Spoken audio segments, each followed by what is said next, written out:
Kalau nuhudul ulama, maka para kiai tidak ada dalam ruangan ini. Karena nuhudul ulama bangkit, ya cukup untuk dirinya sendiri, cukup di rumah. Maka ditanyakan, kemudian harus pakai nama apa? Namanya adalah Nahdhah.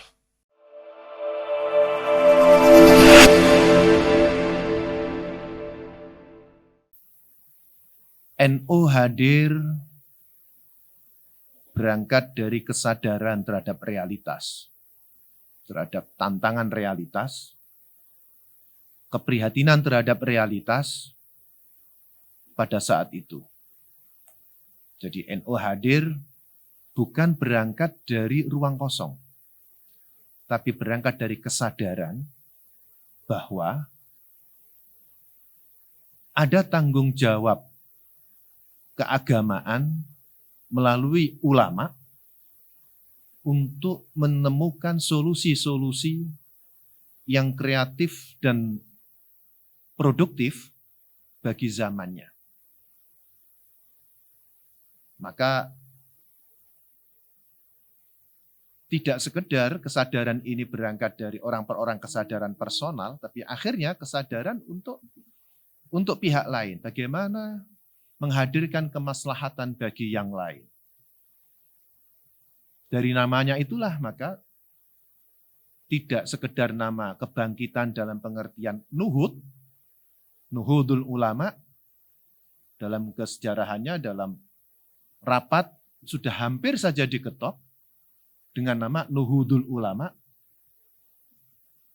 Namun ada seseorang yang sangat ahli dalam pengertian gerakan untuk menyampaikan usulan, kalau nuhudul ulama maka para kiai tidak ada dalam ruangan ini, di tempat ini, karena nuhudul ulama bangkit, ya cukup untuk dirinya sendiri, cukup di rumah, ngaji, membesarkan pesantren, itu juga masuk kategori bangkit. Maka ditanyakan, kemudian harus pakai nama apa? Namanya adalah Nahdhah.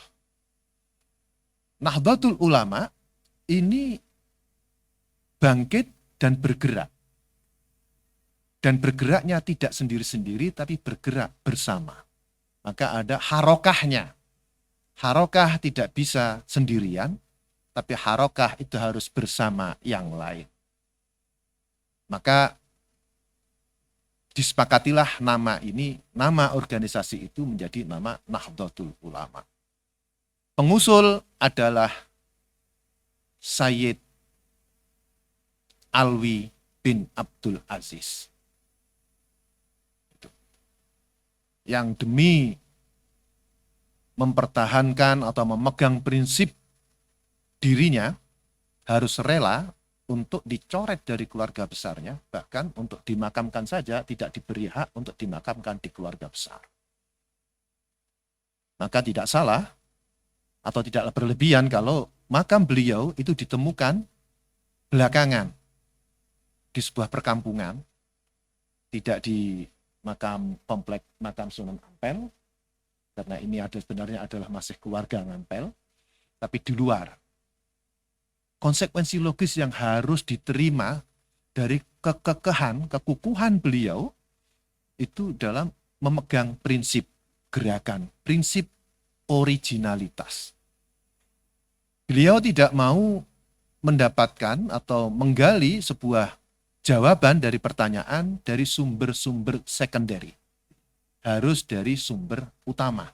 Istilah beliau, istilah yang disampaikan oleh, saya dapatkan ini dari cucu Kiai Haji Umar Burhan, menyampaikan kalau dia beliau ini nggak mau mendapatkan sumber KW. Itu, tapi harus sumber original. Di saat bicara soal pencerahan, maka harus ke barat. Gitu. Tidak ke timur tengah, tapi ke barat. Dan itu bisa dibaca dalam dokumen-dokumen yang ada di dalam perpustakaan Kiai Haji Umar Burhan di Gresik, tetangganya Mas Hasanuddin Ali ini. Bahkan terkait dengan Muqaddimah Qaunul Asasi pun ada dokumen tertulis, tulisan tangan yang lebih lengkap. Dari Mbah Hasyim Asy'ari yang ada di didokumentasikan tulisan tangan di rumah Mbah Umar Bunhan, karena itu ditulis dan ditasreh bersama Mbah Hasyim Asy'ari dengan Mbah Zubair Gresik Kebumsong. Tasrehnya itu Mbah Ber.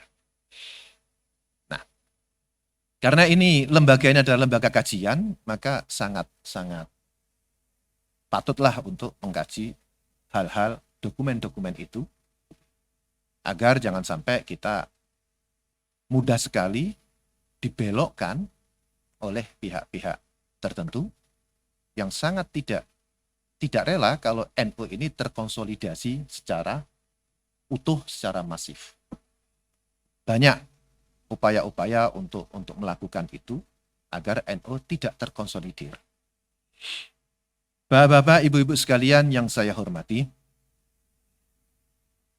sebagai organisasi, sebagai jam'iyah diniyah ijtimaiyah, maka sudah tepatlah kelahiran Lakpesdam ini sebagai lembaga think tank, sebagai laboratorium yang menghasilkan atau yang menggodok segala hal sesuai dengan zamannya, sesuai dengan kebutuhan zamannya. Gitu. Kalau ada judul buku yang namanya para tokoh agama, para tokoh penentu gerak zaman, maka saya kira Lakpesdam ini dengan dimotori oleh ketuanya, jadi beliau ini ketua Lakpesdam masa lalu, kemudian menjadi ketua Lakpesdam lagi masa kini. Jadi kalau dulu itu Gus Ulil itu dengan geramnya itu bagaimana membongkar tembok kejumutan, nah sekarang ditagih lagi bagaimana menggerakkan mindset, agility-nya itu, kecepatannya itu, kesadarannya itu pada era abad kedua Nahdlatul Ulama ini. Dan ini melalui Lakpesdam. Harus melalui Lakpesdam. Untuk itu, di dalam atau pada pundak Lakpesdam ini, persoalan atau tantangan yang ada, tanda abad kedua ini ditandai dengan kebangkitan, ada kebangkitan intelektual, kebangkitan teknokrat, kebangkitan entrepreneurship, juga kebangkitan keulamaan. Maka Lakpesdam mendapat amanah untuk mengawal kaderisasi, keorganisasian, mengawal kaderisasi, baik itu kaderisasi manajer maupun kaderisasi keulamaan. Dulu ada yang namanya PPWK, gitu ya. Ya. Maka ini tetap tentunya dengan format-format yang lebih signifikan, dengan era saat ini. Mungkin kalau dulu itu PPWK itu bagaimana membuka pemahaman, kesadaran terhadap realitas dalam bentuk fikih qauli, kemudian diambil yang moderat kayak apa. Kemudian saat ini bisa jadi ya harus ada fikih manhaji yang sudah juga menjadi putusan muktamar, putusan Munas Alim Ulama tahun 89 di Kaliurang. Kemudian diperkuat lagi di dalam Munas Alim Ulama tahun 92 di Lampung, bagaimana mengisi fikih manhaji itu. Munas kemarin itu juga ada yang namanya manhaj maqasidi. Gitu. Ini pun juga bisa menjadi cantolan untuk agar kita bisa tahu dan tidak simplistik di dalam menyikapi tantangan realitas.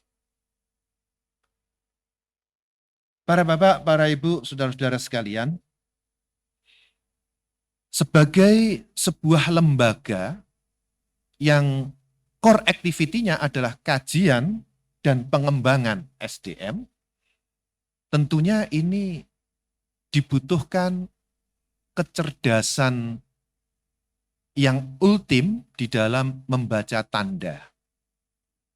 Gitu. Kecerdasan ultim ini tidak lepas dari kesadaran historis, syu'urut tarikhi, kemudian syu'urul makna yang berorientasi kepada praksis. Untuk apa? Untuk menghadirkan NU secara koheren di kancah nasional maupun internasional. Koherensi ini juga menjadi kata kunci di dalam mendesain isu-isu strategis, mendesain solusi-solusi strategis, mendesain distribusi solusi yang ada.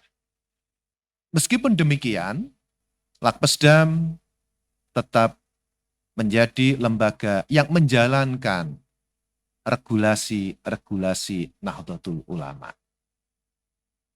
Kreatif, solutif, tentunya tidak mudah patah arang. Orientasinya adalah menghadirkan kemaslahatan yang meluas. Karena jaringan Lakpesdam tidak hanya di dalam Nahdlatul Ulama saja, tapi juga jaringan nasional dan juga jaringan internasional. Dengan kekayaan jaringan ini, jelas sekali tidak bisa mengarus utamakan ego sektoralnya. Kita punya kekayaan luar biasa. Kita punya potensi yang luar biasa. Namun potensi ini tidak bisa dikemas atau dijalankan berbasis huruf kalau menurut bahasa pesantrennya itu. Karena kalau huruf, maka dia pasti stagnan. Kalau lebih besar lagi secara institusional, hanya untuk pola komunikasinya itu hanya aku, engkau, dan dia, maka ini pasti hanya serpih kecil-kecil. Wadurtifa'in wamfisolin anahu wa anta fil furu ila tashtabihu. Ini makanan sejak kecilnya Kiai Ulil, tinggal dikontekstualisasikan aja. Siapapun yang punya potensi besar, tapi dibangun, digerakkan secara terpisah dengan kategori-kategori yang terserpih, kategori yang tertutup dengan apa? Dengan aku, engkau, dan dia, maka pastilah, yakinilah hanya akan bergerak dalam recehan. Wa anta fil furu ila tashtabihu. Jaringan yang luas, yang sedemikian kaya ini pun juga tidak boleh lepas dari apa? Dari core activity atau core apa ya? Dari visi misi organisasi lahirnya dan sampai gimana visi misi gerakannya, visi misi lembaga ini terlahir. Karena apa? Kalau terpisah, maka ini pun juga akan mudah sekali untuk dicincang dan digagalkan oleh pihak lain. Wadunti sobin fing fisoli ju'ila iya ya wat tafri'u laisa muskilah. Ini saya ingin menjawab aja apa yang disampaikan oleh Kiai Ulil itu kalau menyebut saya itu Miftah Syuriah. Karena yang diingat beliau itu adalah saya adalah Khatib Syuriah gitu. Yang diingat itu cuma itu. Maka tadi pun juga sampaikan, semoga jenengan nggak lupa juga kalau ketua umum itu Khatib Am. Gitu kan? Sehingga nanti nyebut juga Khatib Am. Ini yang harus diingat. Jadi kita berangkat dari kekayaan yang luar biasa dari pesantren kita, dari hazanah klasik kita, kemudian itu tinggal digerakkan sedemikian rupa, karena kalau gerak bersama dan jelas arahnya, itu pasti akan sangat mudah untuk mencapai hasil. Bahkan ketika semua ini dijalankan secara bersama-sama, bukan sama-sama menjalankan, tapi bersama-sama berjalan, jadi benar-benar dijalankan secara organisasional, maka jalan buntu itu mustahil. kegagalan itu mustahil. Tapi kalau ego berdasarkan huruf saja, keakuan yang tidak mau kumpul dengan yang lain, maka yang pasti adalah stagnan. Wa kullu harfin mustahiqun lil bina wal aslu fil mabniyi ayyusakkana. Ini. Jadi segala hal yang huruf itu mabni ala sukun, mesti stagnan, la mahala laha minal i'rab, enggak bisa menjadi agen perubahan. Padahal kita ini menyongsong abad kedua, gerak dua ini harus cepat, cerdas, cepat, cermat, dan kolaboratif. Gak ada kompetitif itu. Kompetisi itu gak ada sebenarnya. Yang ada adalah kolaborasi. Kita punya nilai yang luar biasa, punya strategi yang luar biasa, cuma tinggal kita itu kadang-kadang tidak tahu kalau itu adalah strategi yang jitu, jurus yang luar biasa. Di mana? Di pesantren. Untuk inilah kita dengan arah baru ini kita sepakat, kita menekadkan diri untuk membangun sejarah masa depan. Dengan kebersamaan tidak ada yang mustahil yang bagi rancangan yang kita lakukan.